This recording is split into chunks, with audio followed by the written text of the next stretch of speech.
हम छोटे थे तो एक रिश्तेदार के यहाँ गए थे। गर्मियों की छुट्टी में बच्चे जाते हैं ना अपने संबंधियों के यहाँ, 1 महीना की छुट्टी होती है तो वही घूमने का अवसर मिलता है, तो परिवार के सदस्य जन छूट दे देते हैं, बहन के यहाँ, मौसी के यहाँ, मामा के, ऐसे। तो बहन के यहाँ गए थे, तो बहन की जो पति की बहन होती है उसे नंद कहते हैं, वो उनके यहाँ ले गई थी। तो उनके यहाँ हम गए हुए थे तो एक कमरे में देखा एक नौजवान व्यक्ति पड़ा हुआ था, वो शायद उनकी ननंद के पति थे। तो उनको पता नहीं क्या लगा, भगवान की प्रेरणा, हम तो बच्चे ही थे, तो हमें बुलाया, ऐसे नज़दीक गए तो रोने लगे। उनका बच्चा अब हमारी कोई बात नहीं सुनता तो हमें मन में है आपसे बता दें, तो शायद हमें भगवान उदाहरण देना चाहते होंगे इसलिए सुनवाया होगा, नहीं तो हम बच्चा थे, उनका कोई सपोर्ट तो कर ही नहीं सकते थे।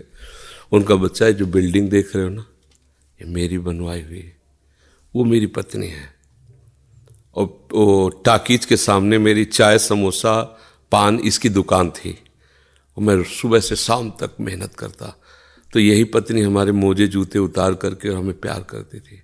हमारे शरीर में लकवा मार गया, अब हम उठ नहीं सकते। बोले 2 रोटी से ज़्यादा भोजन नहीं देती, और कहती ज़्यादा देंगे तो बार बार शौच करोगे, हमें फेंकना पड़ेगा। बोले हमको मारती भी है, हमसे बात नहीं करती, चिल्लाते रहते हैं, हमारे सामने दूसरे पुरुष को बुलाती, बात करती ऐसा। बोले किससे कहूँ, अगर कहूँ तो ये मारेगी आकर के, कहना नहीं। तो हम बच्चे थे पर वो बात हमारे दिमाग में, हम बार बार सोचा इस विषय कि मेरे से क्यों कहा, तो शायद मुझे शिक्षा भगवान दिलाना चाहते थे, एक उदाहरण हमारे दिमाग में। देखो ये वो बता रहा है कि जब मैं कमा के आता था तो मेरे जूते मुझे उतारती थी, मुझे प्रेम करती थी। आज वही पत्नी है, मेरा ही सब वैभव है, मुझे रोटी भर पेट है, क्योंकि लकवा मार गया, शरीर बेकार हो गया, अब वो पड़ा ऐसे। अब उस व्यक्ति का कौन मित्र होगा, कोई प्यार से बात, तभी तो हम बच्चे थे, हमें बुलाया, कोई प्यार से बात नहीं कर सकता। वही व्यक्ति है जिसने अपने जीवन को सजाने की चेष्टा की, लेकिन एक मित्र है जिसको नहीं जानता था। इसीलिए अगर उस मित्र को जानता होता तो उसको रोना नहीं बनता, वो केवल उसी से बात करता और जीवन बदल जाता। वो कर तुम अकर तुम अन्यथा कर तुम, सच्ची मानो। हमें डॉक्टर ने कहा था, आज के कम से कम 17 वर्ष पहले, दिल्ली के थे, सब जांच की, उनका बाबा तुम संत हो इसलिए तुमसे कोई छुपाव नहीं है, तुम्हारा कोई घर का नहीं कि जिससे मैं बता सकूं, तुम्ही से डायरेक्ट कह रहा हूं। 2-2.5 वर्ष, आखिरी 5 वर्ष, ये किडनी खत्म और आप मर जाओगे। तो इसलिए बता रहे हैं कि आप भजन कर लो बस 2-2.5 वर्ष। और तो हमने भी ठान लिया था कि हाँ ठीक है, ऐसा है। आज 17 वर्ष तो हो ही गए, लगभग 17 वर्ष, बड़ा लंबा सफ़र है। अभी आपके सामने बैठे, फेल भी है और पास भी है, नहीं पास है। देखो जो दिनचर्या हमें चाहिए वो हमारे शरीर कर रहा है, तो हम पास है।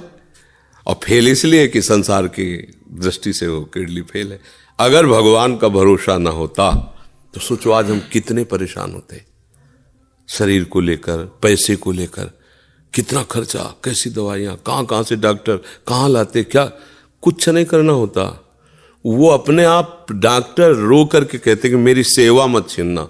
बैठे हैं हजारों कोस दूर और रोज संपर्क, महाराज जी की क्या इस समय स्थिति है, अच्छा ये दवा दे देना, अच्छा आप ऐसा कर दे। तो हम देखते किसका दुलार है, जिनको हजारों रुपया दे के समय लिया जाता है, वो फिर बात करते हैं, वो भी अपने ढंग से। आश्चर्य की बात, वो डॉक्टर, उसे दुनिया से क्या मतलब, रुपये से मतलब है।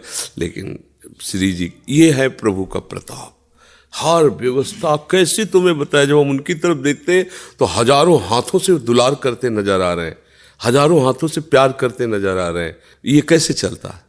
अब हमें कुछ किसी से मांगना नहीं, किसी से कुछ कहला नहीं, अपने आप सब व्यवस्था होती। ये हमारी नहीं, भगवद आश्रय होने की बात है। अगर भगवद आश्रित नहीं हो तो वह अमल पत्नी होती, बच्चे होते, किसी के काम की तरह नहीं गए थे, तो क्या कहते, तेरे दिन इसे 4-5 हजार रुपये डायलिसिस के लिए चाहिए, दवाइयाँ चाहिए, भगवान उठा लो, ऐसे कह, पूछ लो भगवान इनको, वो कहती इनको पूछ लो। संसार का खेल है ऐसा। तो ये हम कोई तुम्हें कहानी नहीं बता रहे, सच्ची बात कह रहे। अभी अंधकार है और भगवान का आश्रय ले लो, आनंदित रहोगे। आज आपको नहीं समझ में आएगा, किसान खेती बोता है तो तुरंत फसल नहीं काटने को मिलती, थोड़ा समय लगता है। ऐसे आप अपने जीवन को भगवान में समर्पित कर दो, नाम जप करो, रहो उसी संसार में, वैसे ही रहो। हम ये नहीं कहते बाबा जी बनो, गंदे आचरण मत करो, गंदा नशा मत करो, गंदा व्यवहार मत करो, भगवान इसी से प्रसन्न हो जाएंगे। आप ज़्यादा जप तप भले मत करो, पर गंदे आचरण मत करो, और भगवान का सहारा वो सब कुछ संभाल लेते हैं, बहुत समर्थ है।